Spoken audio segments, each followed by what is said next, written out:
We are reaching out to who we are supposed to be. That rose Jesus from the dead. We give you glory.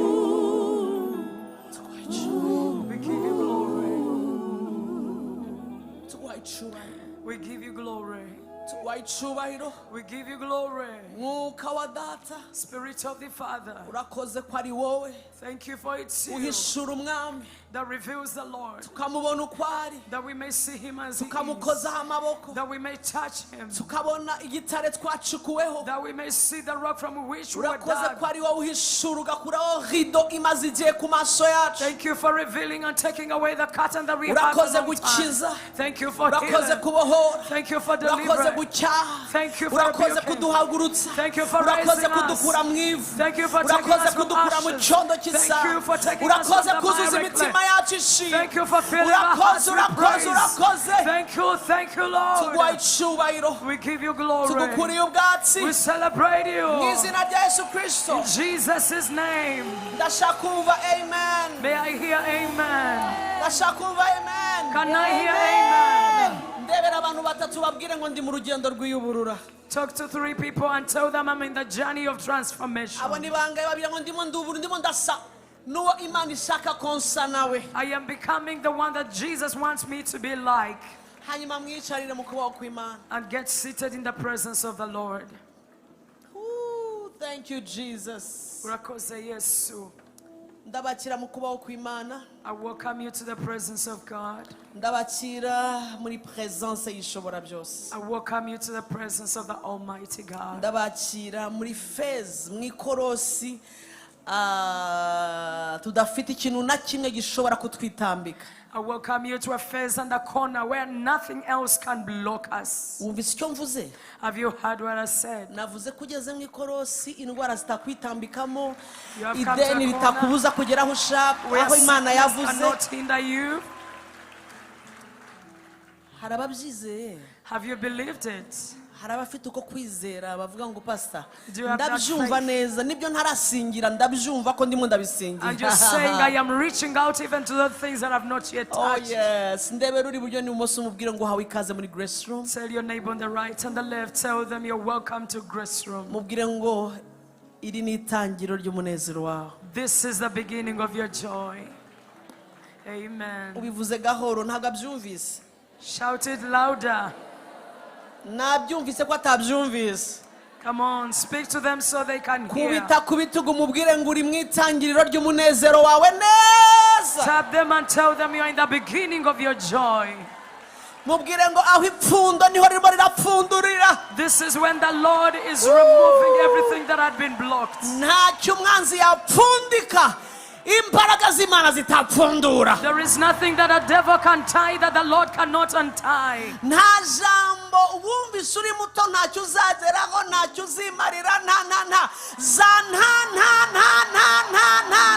Every word of you cannot will know that there is a first word that is spoke about us before we were born.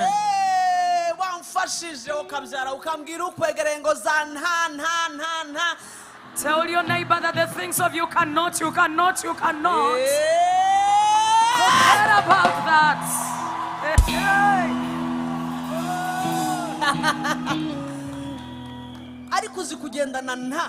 Do you know how you can move around with you cannot?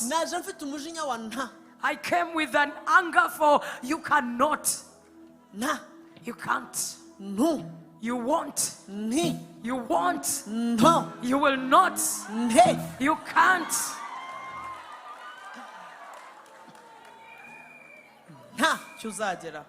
You shan't come to anything. You won't see it with your eyes. Fire.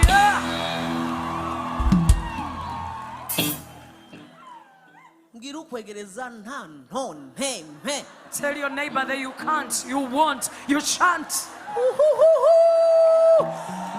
Zigiye kumirwa na Yeremiya 29:11. They are going to be swallowed by Jeremiah 29:11.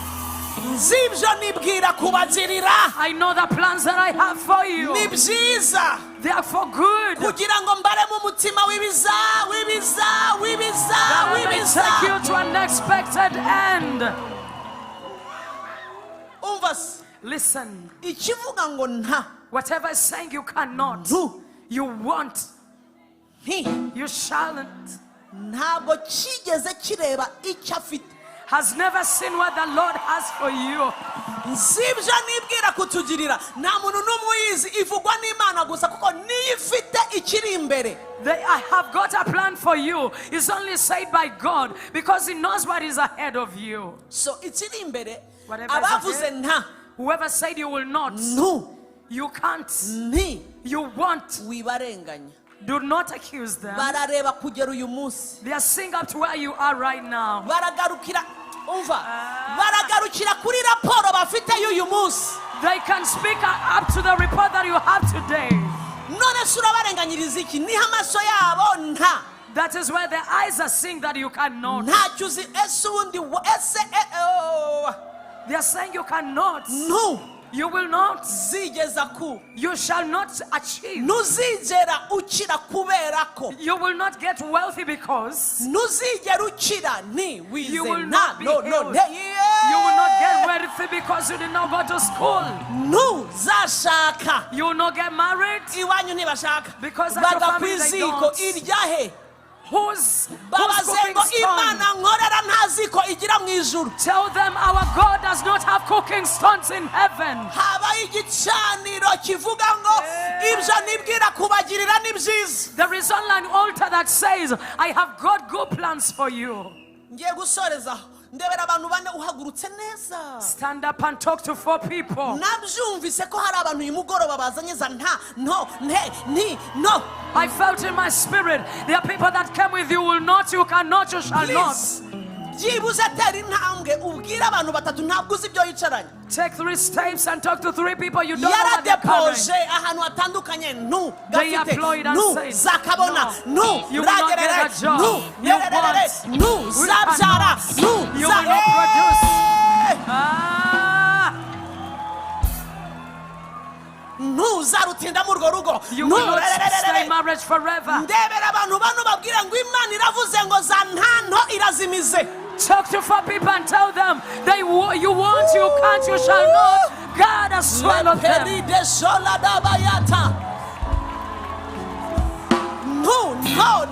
You will not, you shall not, you cannot.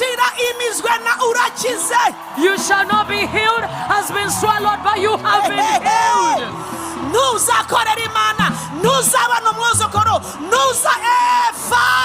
You will not serve God, you will not see your grannies. Fire! Are you here tonight? Your business That business will not go far. Fire! You cannot pay that debt. Fire! You will not be healed of that sickness. Fire! You have a report of cancer, you will not be healed. We are found in your back, in your womb, in your intestines, wherever. You will not therefore give back. Collect every impossibilities. Collect them. My God. I am not continuing without you collecting every possible situation.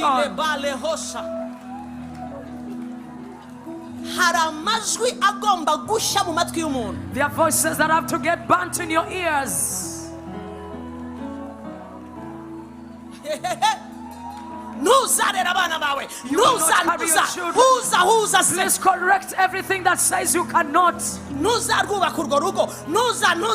You will not stay long in marriage. You will not. Come Mu on. izina rya Yesu, In the name of Jesus. wowe wahawe izina rirusha andi mazina You yose, that has been given the name above all names. turahuje ibyavuze byose ngo We are ntituza, collecting. ntabwo turabihuje mu izina rya Yesu, turabitsikamiye, turabikandagiye, tubihinduye ubusa mu izina.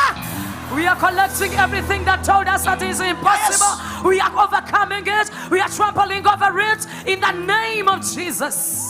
Ndebera umuntu umwe mbere ko wicara umubwire ngo ntizirarangiye. Talk to one person before you sit. That you cannot, you will not, you shall not. It's over.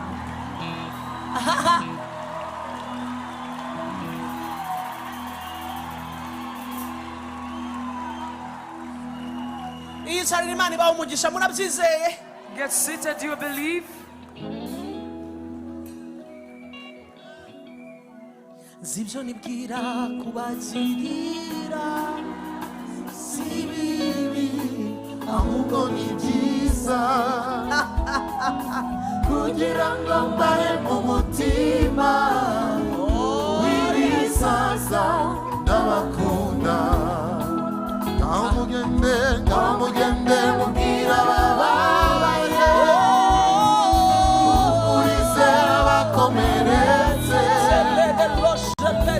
ubabwire maze barebe dufite Imana yahinduka. Yadusanze twigaragura nk'ingata idukuramo,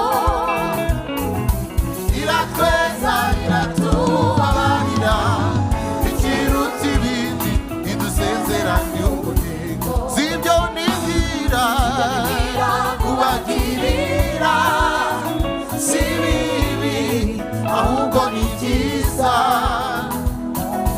kugira ngo mbare mu mutima w'ibizaza n'abakunda. Ngaho mugende mubwira abababaye, muhumurize abakomeretse, mubabwire maze barebe dufite Imana itagihinduka. Yadusanze twigaragura nk'ingata idukuramo, iratweza iratubabarira, ikiruta ibindi idusezeranya ubugingo. Sibyo nibwira kubagirira si bibi, ahubwo ni byiza kugira ngo mbare mu mutima w'ibizaza ndakunda. Ngaho mugende mubwira abababaye, mumurize abakomeretse, mubabwire maze barebe dufite Imana itagihinduka. Iyo Mana yadusanze twigaragura nk'ingata idukuramo,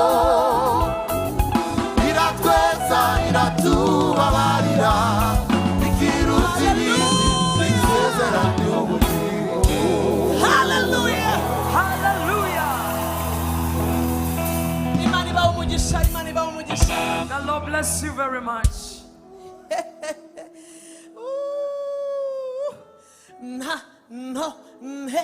You will not, you shall Fire. not, you cannot fire.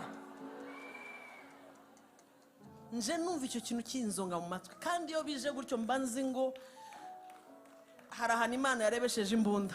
I came feeling those things, and I know when it goes like that, God is targeting something. Hari ahantu mbwirira ukwegereye ngo wari wicaranye nta zingahe ntu. How many you cannot have you been carrying? Ngo zari zingahera, How many have they been? ngo kubera iki, ngo twasanze iki gihura n'iki. Rero iyo bihuye nta Because of this, we found out that this is like this. Because of those, therefore you cannot. twari twahamagaye abizi ibi n'ibi n'ibi kubw'iyo mpamvu ntu We had called upon those who were experiencing such and such a field. And for that reason, therefore you cannot. sheri nashakaga umukobwa ufite ibi n'ibi n'ibi kubw'iryo rero ntu My friend, I wanted a girl who is like this and that. And because of that, therefore you cannot. Fire. ariko nta ndirimbo ivuga ngo nta wavuma uw'Imana itavumye ibaho.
God bless you. wambwiriye ukwegere ngo ntakizashobora kukuvuma ngo kigufate noneho.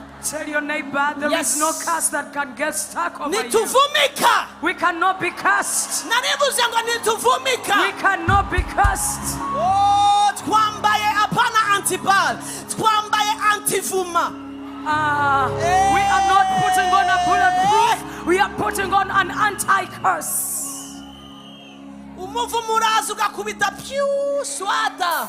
A curse comes and hits on you and goes astray. Ibikuvugira mu byongorero birakubita bigafata ubusa. Whatever is whispering in your ears will come and hit and bounce back. Reka nsoreze kuraka ntuzongere gutinya imbeba zivuga ntuzatinye. You should not fear those speaking rats. Banza wumve ibyo mvuze. Listen to what I'm telling you. Ntabwo mvuga abantu ndavuga imbeba. I'm talking about rats. Imbeba. Rats. Ndavuga ipusi. I'm talking of cats. Hari abantu mudasinzira ngo naraye numva ipusi ku idirishya. There are people that do not sleep because you have been hearing cats over your window. Ngo namaze gusenga ngo ipusi ngo imbeba ngo pye ngo indi ngo pye bivuze iki? Ibi ni ibiki? After praying, there was a rat running here and another one crossing over here. What is this exactly? Umva ngigusobanurira. Let me explain to you. Ipusi, A cat, imbeba, a mbwira ikindi. rat, a lizard. Ni biremwa Imana yaremye. All those are creations created by God. Nubibona uzabona ibiremwa Imana yagize gute? When you see them, you should be seeing the creatures created by God. Uryame usinzire. Sleep and be sound asleep. Nibishaka bicibwemo n'abameze bate. Uzaryame usinzire kuko ufite antivuma, antirogwa. Whether they've been sent by who or who, I want you to be at peace and you go to sleep because you cannot be wished, you cannot be cursed. Ngira ukwegereye ruhuka mu mutima ruhuka. Tell your neighbor, find peace in your heart. Mubwire ngo ubutuvugana hari by'Imana ivumye, irabivumye. As we speak right now, God has cast things and cast them forever. Nje numva nta ntonte nasenze numva nta nteno iyo ntonte nta ntonte nta fire. I came hearing that you cannot, but anything that says you cannot, fire to eat in the name of Jesus. Muyandi magambo ikintu cyose wicaranye cyari negative ntuzashobora kugira gucya nta menya neza ngo si wowe. Hari ikintu Imana yohereje uyu mugoroba kugira ngo gihindura ubusi yo nta nteno wakuranye iva imbere yawe. If you've been carrying a negative statement of you cannot, you shall not, you will not, I want you from tonight to perceive that there is a word that has come from the Lord that is turning around there. You cannot, you shall not, you will not into nothing. Ubwo abafite kwizera banyumvise uyu mugoroba muragenda mu byandika ahantu itariki Imana watubwiye ngo nta. If you have faith, you're going to go back and write this in your notebook and you say, Lord, you have told us that everything which says you cannot. Ngirira ukwegere ngo ugende ubyandika ahantu. Go and write Kugira ngo it somewhere uzibuke. That you may remember. Nihagira ikintu kigusezerera nta kazi dufite ubare buti If anything says goodbye, you will know that they are preparing you for a better job. Kirasobanutse? Is that clear? Ngirira ukwegere ngo felicitation ko nta ikuvuye imbere burundu. Bene kanaka nti bajya bagira gutya aba kwa kanaka nta ujya byara nta ujya shaka na fire. Tell your neighbor that from today onwards, every you cannot has been consumed and it has been buried. It has been removed. We are burying it. Use your foot to bury it forever in the name of Jesus. Done. It's done. Birakoretse. Even ntandirimbo ya ntunte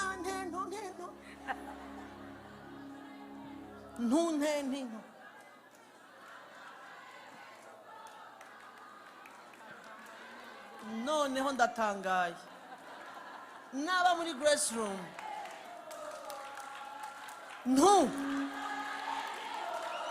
ndumiwe.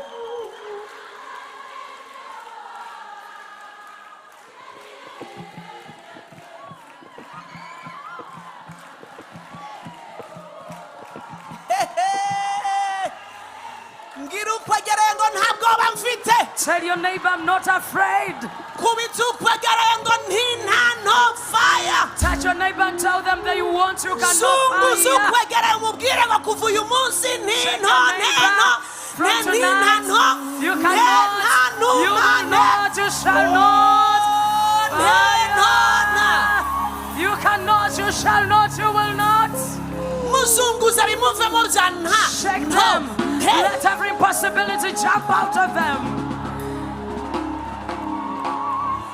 mubwire ngo akira Tell them receive the ugiye positive. kubibona You're going to ugiye see it. kubyara You're going to ugiye produce. gushaka You're going to ugiye get gutunga married. You're going ugiye to gutera receive. imbere You're going ugiye to kubona prosper. Imana You're going to ugiye see kureba God. You're ugiye going to kugendana connect with nayo Him. You're going to walk with God.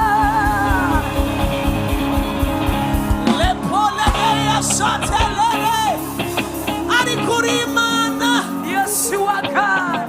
uri Imana You are God. turavuze ngo uri We Imana are saying you're God. waturebye uyu mugoroba usanga twicaranye za nta uravuze uyu mugoroba ngo uziciriyeho iteka You have seen us turabyakiriye struggle. mu izina rya Yesu Today you have removed the impossibilities and receive it in Jesus' name. ntuzubaka muri Kigali You will not build in ko Kigali. ntumva fire Fire. nta kibanza uzigera ugura nta You will not buy a piece of land. Fire.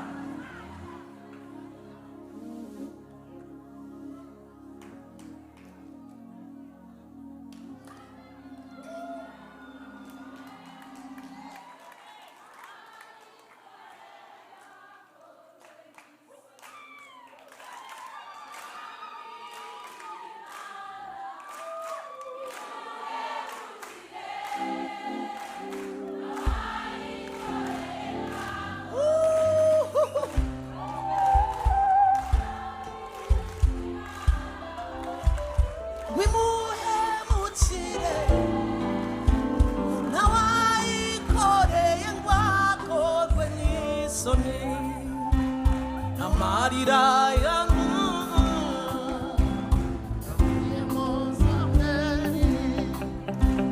Amarira ya Sara yavuyemo Isaka. Yosefu ari mu ngoyi yabaye igikomangoma. Amarira ya Sara yavuyemo Isaka, amarira ya Ana yavuyemo Samweli, Yosefu ari mu ngoyi yabaye igikomangoma, amarira ya Sara yavuyemo Isaka, amarira ya Ana yavuyemo Samweli, Yosefu ari mu ngoyi yabaye igikomangoma. Oya nawe nakwiringira Imana wimuhemukire nayikoreye ngo akorwe n'isoni. nakwiringira Imana wimuhemukire nayikoreye ngo akorwe n'isoni. Nawe nakwiringira Imana wimuhemukire nayikoreye ngo akorwe isoni umwami abaha umugisha The Lord bless you. urakoze mwami nta soni zidutegereje imbere Thank you, Lord, because there is no shame awaiting nta us. kimwaro kidutegereje There is no shame awaiting us. abakwiringiye bameze nk'umusozi Siyoni Whoever trusts in you is like Mountain Zion. tugukuriye ubwatsi mu izina rya We Yesu celebrate you in the name of Jesus. Imana ibaha umugisha mwiza